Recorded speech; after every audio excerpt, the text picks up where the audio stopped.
মানুষ এক জীবন্ত অলৌকিক যন্ত্র। আপনাকে যদি কেউ বলে পৃথিবীতে এমন একটি যন্ত্র আছে যা নিজে নিজেই চিন্তা করতে পারে, যুক্তি করতে পারে, আবেগ অনুভব করতে পারে, ভালোবাসতে পারে, আত্মরক্ষা করতে পারে, এমনকি একসাথে কোটি কোটি হিসাব নিকাশ কয়েক সেকেন্ডে সম্পন্ন করতে পারে, আপনি কি বিশ্বাস করবেন? হয়তো প্রথমে এটাকে কল্পবিজ্ঞান মনে হবে, কিন্তু বাস্তবতা হলো এই যন্ত্রটি কোনো রোবট নয়, কোনো সুপার কম্পিউটারও নয়। এই অলৌকিক যন্ত্রটা হলো ইউ, অর্থাৎ আপনি নিজেই। আমরা প্রতিদিন যে শরীর নিয়ে চলাফেরা করি, শ্বাস নেই, কথা বলি, হাসি, কান্না করি, এই শরীরটাই আসলে পৃথিবীর সবচেয়ে নিখুঁত, সবচেয়ে জটিল এবং সবচেয়ে বিস্ময়কর সৃষ্টি। অথচ আশ্চর্যের বিষয় হলো আমরা এই অলৌকিক সিস্টেমকে সবচেয়ে বেশি অবহেলা করি। মহান আল্লাহ কোরআনে বলছেন, তোমাদের নিজেদের মধ্যেই রয়েছে নিদর্শন, তবু কি তোমরা উপলব্ধি করবে না? এই আয়াত যেন আমাদের প্রতিদিনের জীবনের এক বিস্ময়কর বাস্তবতার দিকে আঙুল তুলে দেখিয়ে দেয়। আমাদের শরীরই আল্লাহর অস্তিত্বের সবচেয়ে বড় প্রমাণ। মাথার এক একটি চুল এক একটি আলাদা কারখানা।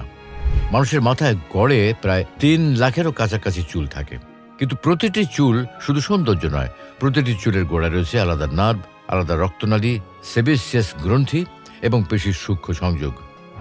একটা চুল পড়ে গেলেও সেই জায়গায় আবার নতুন চুল গজায়। এটা কখনো সাধারণ ঘটনা নয়, এটা একটি স্বয়ংক্রিয় পুনর্নির্মাণ প্রক্রিয়া। চুল শুধু আমাদের বাহ্যিক সৌন্দর্য বাড়ায় না, এটি তাপমাত্রার নিয়ন্ত্রণেও ভূমিকা রাখে এবং সূর্যের ক্ষতিকর রশ্মি থেকে মাথাকে সুরক্ষা দেয়। মানুষের অজান্তেই মাথার প্রতিটি চুল কাজ করে যাচ্ছে একটি আলাদা নিরাপত্তা ইউনিটের মতো। চোখ আলোকে ভাষায় রূপান্তর করা এক নীরব যন্ত্র। মানুষের চোখ কেবল তার দেখার অঙ্গ নয়, এটি একটি সুপার সেন্সিটিভ ক্যামেরা। আমাদের 2 চোখে রয়েছে প্রায় 14 কোটি রড ও কোণ, ফটোরিসেপ্টর সেলস, যারা আলোকে বিদ্যুৎ সংকেতে রূপান্তর করে মস্তিষ্কে পাঠায়। আশ্চর্যের বিষয় হলো একটি চোখ থেকেই বের হয় প্রায় 5 লক্ষের বেশি নিউরোফাইবারযুক্ত অপটিক নার্ভ। আমরা যখন কিছু দেখি তখন আমাদের চোখ শুধু ছবি তোলে না, সেই ছবির রং, গভীরতা, নড়াচড়া, আলো, ছায়া সবকিছু বিশ্লেষণ করে মস্তিষ্কে পাঠায়। এই পুরো প্রক্রিয়াটি ঘটে মিলি সেকেন্ডের ভগ্নাংশে। আজকের আধুনিক ক্যামেরাও এই দক্ষতার কাছে হার মানে। কান শব্দের দিক শনাক্তকারী জীবন্ত রাডার। মানুষের কানে রয়েছে প্রায় 3000 অডিটরি সেল, যারা প্রতিটি শব্দকে ভিন্ন ভিন্ন কম্পাঙ্কে বিশ্লেষণ করে। আশ্চর্যের বিষয় হলো আমাদের মস্তিষ্ক মাত্র সেকেন্ডের 1000 ভাগের 1 ভাগ সময়ের মধ্যেই বুঝে ফেলে শব্দটি কোন দিক থেকে এসেছে, কত দূর থেকে এসেছে এবং তার তীব্রতা কত। আমরা যখন কথা বলি তখন নিজের কণ্ঠকে অন্যের কণ্ঠ থেকে আলাদা করে চিনতে পারি।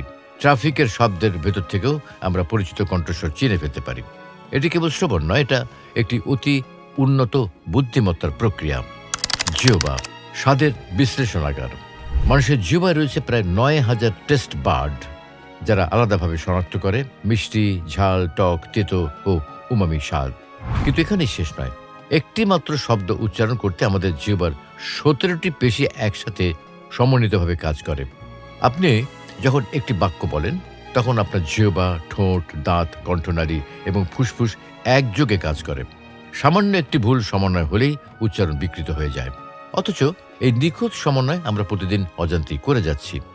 হার্ট অবিরাম কর্মরত শক্তি কেন্দ্র। মানুষের হৃৎপিণ্ড জীবনের শুরু থেকে মৃত্যু পর্যন্ত এক মুহূর্তের জন্য থামে না। গড়ে একজন মানুষের হার্ট জীবনের পুরো সময় জুড়ে এত পরিমাণ রক্ত পাম্প করে, যা দিয়ে পৃথিবীর সর্বোচ্চ ভবন বুর্জ খলিফার প্রায় অর্ধেকটা উচ্চতা পর্যন্ত ভর্তি করা সম্ভব। প্রতি মিনিটে প্রায় 72 বার স্পন্দন, দিনে 1 লাখের বেশি বার ধুকপুক। কোনো ছুটি নেই, কোনো বিরতি নেই। কেউ আমাদের হার্টকে আলাদা করে নির্দেশ দেয় না, তবুও এটি নির্ভুলভাবে কাজ করে যাচ্ছে। পাকস্থলী অগ্নি সদৃশ্য অ্যাসিডের নিরাপদ কারখানা। আমাদের পাকস্থলী প্রতিদিন লিটার লিটার হাইড্রোক্লোরিক অ্যাসিড উৎপন্ন করে, যা লোহার মতো কঠিন বস্তু ও জীবাণুকেও গুলিয়ে দিতে সক্ষম। অথচ আশ্চর্যের বিষয় হলো এই ভয়ঙ্কর অ্যাসিড থাকা সত্ত্বেও আমাদের পাকস্থলী কিন্তু নিজে ক্ষতিগ্রস্ত হয় না। বিজ্ঞান জানায় পাকস্থলীর দেয়ালে রয়েছে বিশেষ ধরনের মিউকাস স্তর, যা এই অ্যাসিড থেকে পাকস্থলীকে রক্ষা করে। কিন্তু কে এই ব্যবস্থা বসিয়ে দিল? কে ঠিক করে দিল কোন কোষ কতটুকু সুরক্ষা দেবে? লিভার দেহের সবচেয়ে ব্যস্ত গবেষণাগার। লিভার মানবদেহের সবচেয়ে ব্যস্ত অঙ্গ। এতে রয়েছে প্রায় 300 কোটি কোষ, যেগুলো মাত্র 4 মাসের মধ্যে সম্পূর্ণ নতুন কোষে রূপান্তরিত হয়। অর্থাৎ আপনার লিভার নিয়মিত নিজেকে নতুন করে তৈরি করে। লিভার ছাড়া মানুষ 3 ঘন্টার বেশি বাঁচতে পারে না। এটি বিষাক্ত পদার্থ ছেঁকে ফেলে, খাদ্য হজমে সাহায্য করে, শক্তি সঞ্চয় করে এবং শরীরকে ভারসাম্য রক্ষা করতে সহায়তা করে। কিডনি 24 ঘন্টা চালু থাকা পরিশোধন প্ল্যান্ট। মানুষের 2টি কিডনিতে থাকে প্রায় 20 লক্ষ ক্লিনজিং ইউনিট নেফ্রন, যাদের কাজ দিনে 5 বার সম্পূর্ণ রক্ত পরিশোধন করা। এই ইউনিটগুলোর দৈনিক কার্যকর দূরত্ব প্রায় 100 কিলোমিটার। আমরা যে পানি পান করি, যে খাবার খাই, তার সব বর্জ্য উপাদান নীরবে ছেঁকে বের করে দেয় এই কিডনি। অথচ আমরা কখনো তাকে ধন্যবাদ দেই না, কখনো তার কথা ভাবি না। ত্বক ব্যক্তিগত এয়ার কন্ডিশনিং সিস্টেম। আমাদের ত্বকের নিচে রয়েছে প্রায় 35 থেকে 40 লক্ষ ঘর্মগ্রন্থি, যারা শরীর উত্তপ্ত হলে ঘাম তৈরি করে শরীর ঠান্ডা রাখে। এটি এক ধরনের প্রাকৃতিক কুলিং সিস্টেম। গরমের দিনে আপনি ঘাম ঝরান, এটাই আপনার শরীরের নিজস্ব এয়ার কন্ডিশনার। ত্বক আবার আমাদের শরীরকে বাইরের জীবাণু, ভাইরাস, ধুলাবালি থেকে রক্ষা করে। এটি আমাদের প্রথম প্রতিরক্ষা দেয়াল। মস্তিষ্ক সবচেয়ে ক্ষমতাধর সুপার কম্পিউটার। মানুষের ব্রেন মাত্র 1.5 কেজি ওজনের হলেও এর ক্ষমতা পৃথিবীর সব সুপার কম্পিউটারকে একসাথে হার মানিয়ে দিতে পারে। এটি প্রতি সেকেন্ডে কোটি কোটি তথ্য বিশ্লেষণ করে, আবেগ নিয়ন্ত্রণ করে, স্মৃতি সংরক্ষণ করে, সিদ্ধান্ত নেয় এবং ভবিষ্যৎ কল্পনা করে। এটি যেমন ভালোবাসতে জানে, তেমনি ভয়ও পায়। সুখে কাঁদে, দুঃখে হাসে। এই আবেগ, এই অনুভূতি কোন যন্ত্রে কেমন আছে? আমরা নিজেরাই আল্লাহর সবচেয়ে বড় নিদর্শন। এই পৃথিবীতে আমরা যেভাবে হাঁটি, কথা বলি, চিন্তা করি, দেখি, শুনি, ভালোবাসি, সব কিছুর পেছনে রয়েছে এক অদৃশ্য নিখুঁত ব্যবস্থাপনা।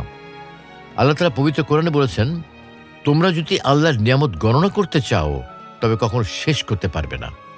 আমরা সূর্যের আলো দেখে আল্লাহকে মনে করি, আকাশের তারকা দেখে আল্লাহকে স্মরণ করি, কিন্তু সবচেয়ে বড় নিদর্শন যে আমরা নিজেরাই সেটা ভুলে যাই।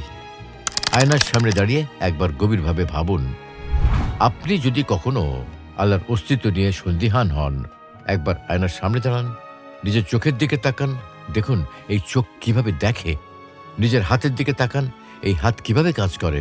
নিজের হৃদস্পন্দন অনুভব করুন, এই হার্ট কিভাবে নিজে নিজেই চলছে। আপনি কোনো দুর্ঘটনা নন, আপনি কোনো কাকতালীয় সৃষ্টি নন, আপনি হলেন এক মহান স্রষ্টার নিখুঁত শিল্পকর্ম। মানুষ শুধু মাটি আর রক্তের একটি দেহ নয়, মানুষ হলো আল্লাহর কুদরতের এক জীবন্ত প্রদর্শনী। আমরা যতই বিজ্ঞানে উন্নত হই, যতই প্রযুক্তিতে এগিয়ে যাই, মানুষের শরীরের একটিও নিখুঁত বিকল্প আজও আমরা তৈরি করতে পারিনি। এই শরীর, এই জীবন, এই নিঃশ্বাস সবই আমানত। এই আমানতের যথাযথ কদর করাই আমাদের দায়িত্ব।